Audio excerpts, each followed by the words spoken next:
yung opinion, they can share, they can express their opinion 24 hours, 7 days a week, 365 days in a year. And no one will stop them from doing that. That's their right. Yes. And we know that and we respect that right. Thank you for that. Diba? Pero, kapag you've crossed the line, created a story, created a news that is fake, and you peddled it, diba? Teka muna, may pananagutan tayo sa batas. And you know that, diba? Yes, sir. So, it's very clear. We will not debate and argue about opinions. Yes. Because your opinion Yes. is I respect, and my opinion you should also respect. Yes. Diba? Ganun din po, this goes the same to all social media actors or bloggers, so to speak, no?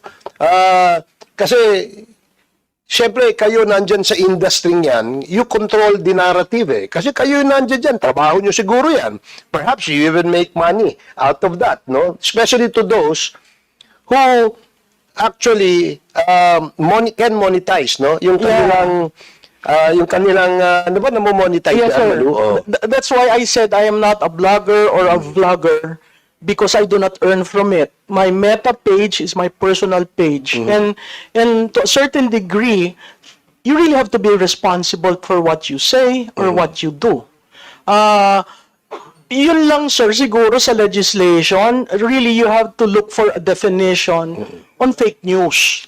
What is fake news is really something that has to be defined. I absolutely agree with you, and that is why we're consulting and getting opinions from the experts, no? Yung ating members of the academe, like you, you're a practitioner, and the government agencies, para makagawa po tayo ng batas. Yun lamang po ang ating layunin.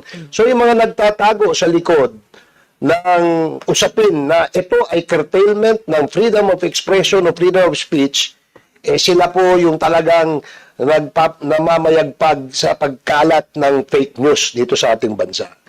Mr. Chairman, the fact that I